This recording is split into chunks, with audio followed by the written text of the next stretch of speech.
La chronique santé, j'invite Binta à me rejoindre sur ce plateau. Comme je vous le disais, on parlera beaucoup des personnes handicapées et pour cause, la journée qui leur est consacrée, qui leur est dédiée arrive bientôt. Rebonjour Binta.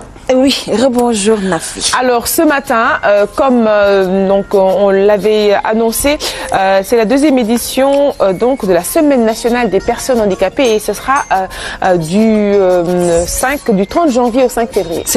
C'était, oui, mais c'est vrai que c'est passé. Voilà. C'était du 10 janvier au 5 février. On avait déjà annoncé ici la cérémonie officielle avec le ministre de la Santé et de l'Action sociale.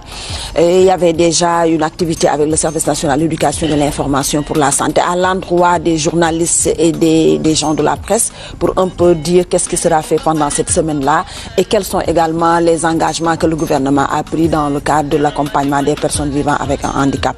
Et du 10 au 5 février, on a vécu cette semaine-là avec les personnes handicapées, avec l'ensemble des fédérations et associations. Et le reportage revient un peu ici sur les problèmes que rencontrent généralement les personnes handicapées. Et c'est Yatma Fall qui est le président de la Fédération des associations de personnes vivant avec un handicap qui revient sur les problèmes qui ont pour nous santé, accès aux services sociaux de base, parce que pour venir à la RTS, pour les personnes handicapées, ce ne sera pas facile.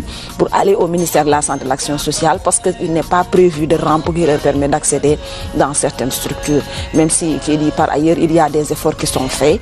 Il y a aussi l'insertion de leurs enfants, des enfants handicapés aussi, avec la carte d'égalité des chances aussi qui a été mise en action pour accompagner un peu l'accès de ces personnes handicapées-là à ces services sociaux et aussi à la santé. On suit tout de suite cet élément. On suit tout de suite l'élément, le reportage. Qui a réuni les partenaires du secteur du handicap, les autorités et les personnes handicapées et d'attirer l'attention de tous sur la question du handicap au Sénégal. Il faut comprendre qu'on a fait un diagnostic de la situation des personnes handicapées au Sénégal. Et c'est ce diagnostic qui a révélé l'existence de ces problèmes d'accès à la santé et à l'appareillage, à l'éducation et à la formation, à l'insertion et à l'emploi et même au cadre de vie général. Pourtant, des politiques relatives au handicap sont mises en place, avec des axes sur le plan juridique et réglementaire et les différents programmes.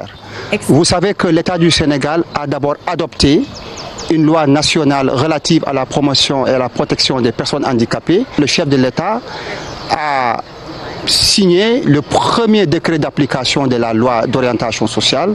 Sur le plan donc des programmes, il y a le programme national de réadaptation à base communautaire. C'est ce programme-là qui appuie les personnes handicapées dans plusieurs domaines relatifs à l'éducation, à la formation.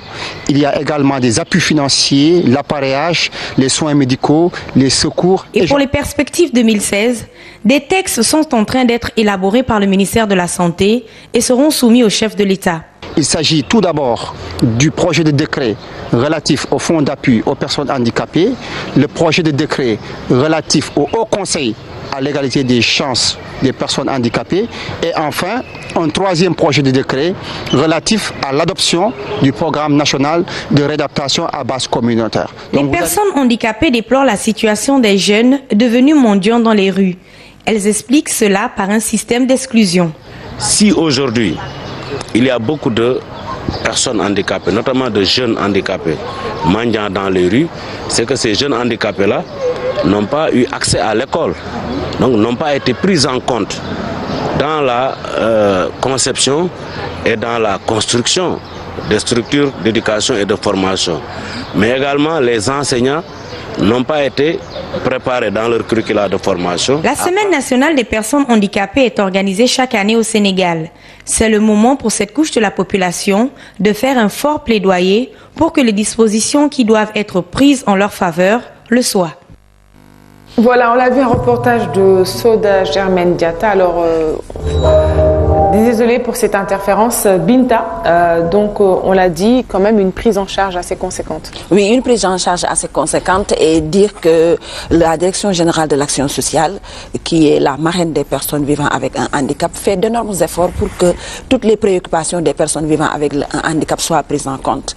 Vous voyez, on est en train de parler de l'éducation inclusive et le ministère de la Santé et de l'Action sociale est appuyé par des ONG qui voudraient que dans leurs écoles, que les élèves, les enfants handicapés puissent être bien encadrés au même titre que les autres élèves qui ne souffrent pas d'handicap. Et les personnes vivant avec un handicap dans leur association aussi sont encadrées, accompagnées pour que des métiers soient donnés à ces personnes vivant avec un handicap, pour les sortir de la mendicité et les amener dans la vie active, à contribuer dans l'économie de ce pays, à contribuer dans l'enseignement. Vous avez vu dans les images que nous avons proposées, Ndeye Ndagué, qui est enseignante, qui a beaucoup fait dans la lutte contre la poliomyélite, qui a beaucoup accompagné les structures de santé dans la diffusion des messages de santé et qui continue aussi dans le cadre de l'enseignement à accompagner, à rencontrer les enfants et les enseignants pour que le handicap soit pris en compte considérablement dans les enseignements que nous donnons à nos enfants, mais aussi dans l'environnement de l'école. Parce qu'il a été dit quelque part par les enfants handicapés que dans les salles de classe, parfois les enseignants ne leur donnaient pas la parole, ne les interrogeaient pas.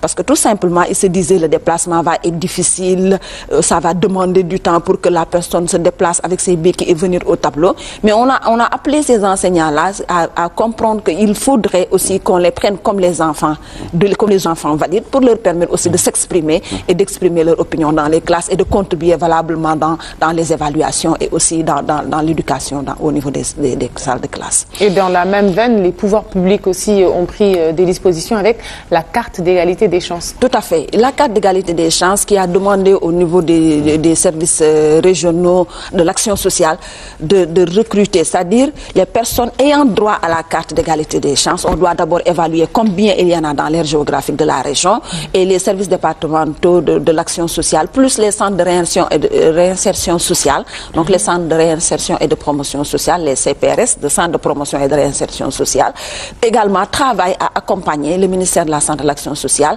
à permettre à ces personnes ayant droit à ces cartes d'égalité des chances de bénéficier de cette carte d'égalité des chances.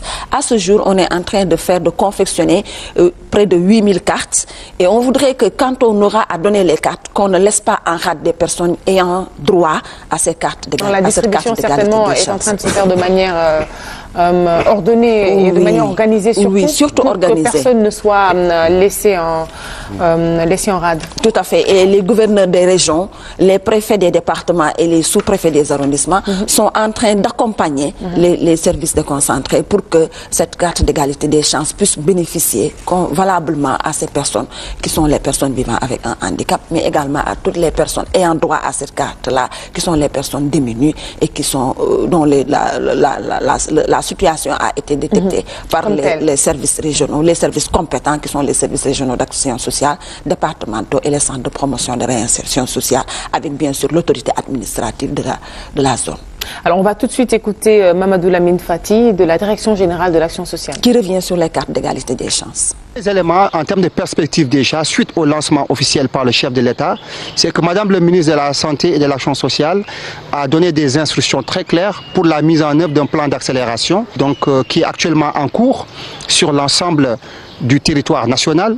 Aujourd'hui, il y a 8206 cartes d'égalité des chances qui sont imprimées, mais avec les effets induit du plan d'accélération, nous attendons environ 23 000 inscriptions d'ici la fin du premier semestre 2016. C'est pour dire que d'importants efforts et d'importantes ressources sont déployées pour qu'on puisse obtenir l'engagement relatif à la production de 50 000 cartes d'égalité des chances d'ici à l'horizon 2017, conformément à la déclaration de politique générale du Premier ministre de 2013. Binta, cette carte d'égalité des chances, quelles seront ses fonctions? Déjà, cette carte d'égalité des chances, c'est pour permettre aux personnes bénéficiaires d'accéder aux services sociaux de base. En termes de traitement, de santé, de prise en charge médicale, accompagné par l'agence de la couverture maladie universelle.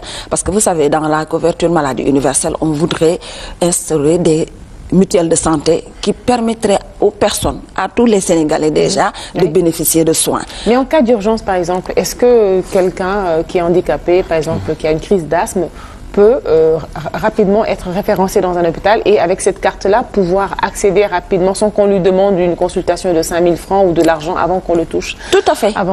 C'est cette gratuité-là d'accès aux soins que la carte d'égalité des chances apporte à ces personnes bénéficiaires. Mais c'est aussi une prise en charge prompte de qualité dans les structures de santé. et pour les autres services sociaux de base aussi. Il faut juste dire que le recensement est bien accompagné par une bonne communication, parce que vous savez, Alioune Badara le disait tantôt, le recensement, il y en a qui ne sont même pas encore au courant qu'il y a la carte d'égalité des chances et qu'il faut d'abord faire un recensement pour connaître combien ils devraient en avoir besoin, donc qui doit être bénéficiaire, combien doivent être les bénéficiaires, combien sont ces bénéficiaires-là, et voir leur répartition géographique et mettre à la disposition des régions le nombre de cartes nécessaires pour couvrir les besoins de la région en termes de cartes d'égalité. Donc j'imagine qu'un gros plan de communication doit pouvoir suivre pour pouvoir aussi informer toutes les personnes, tous les ayants droit finalement de cette carte d'égalité des chances. C'est ça, c'est ce qui est en train de se faire. Déjà, ce plateau-là que nous offrons à la carte d'égalité des chances permet aussi déjà de commencer à mettre la puce à l'oreille chez certains qui n'étaient pas encore au courant, mais il faut dire qu'il y a des CRD qui ont été organisés avec des CDD et des CLD. C'était déjà pour que les autorités puissent prendre en main cette distribution, mais ce recensement d'abord. Il y a aussi les services compétents de l'État qui sont dans les régions, dans les départements et dans les arrondissements, qui accompagnent les centres, les personnes handicapées, les personnes aussi qui doivent avoir la carte d'égalité des chances, qui sont les personnes diminuées, qui sont les personnes qui n'ont pas les ressources pour se prendre en charge elles-mêmes.